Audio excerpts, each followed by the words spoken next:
Imran Riaz बाजियाबी case आइंदा समाअत तक पेशरफ्त न होने पर हुक्म इम्तनाई जारी करने की वार्निंग। लाहौर हाईकोर्ट ने सीनियर सहाफ़ी इमरान रियाज खान की बाजियाबी से मुताल्लिक केस में पेशरफ्त न होने की सूरत में आइंदा समाअत तक हुक्म इम्तनाई जारी करने का इंतबा दे दिया।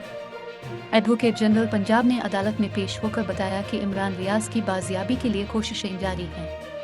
उन्होंने कहा कि ये नाकाबिल तरदीद है कि इमरान रियाज पाकिस्तान के मरूफ सहाफ़ी हैं।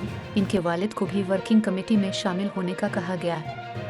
इमरान के वकील ने रिमार्क्स दिए कि अब हमारे सब्र की इंतहा हो रही है, जिस पर chief justice Lahore high court ने कहा कि मैं किसी से नहीं डरता, अल्लाह के सिवा किसी से नहीं डरता। इन रिमार्क्स के बाद अदालत ने हुक्काम को केस में काम की रफ्तार तेज़ करने की हिदायत की और आइंदा समाअत तक पेशरफ्त न होने पर अहकामात जारी करने का इंतबा दिया। एडवोकेट जनरल पंजाब ने बताया कि एक वर्किंग ग्रुप तश्कील दिया गया है, जिसमें वफाकी और सूबाई इदारों के लोग शामिल हैं। लाहौर हाईकोर्ट ने केस की समाअत 10 रोज़ के लिए मुलतवी कर दी।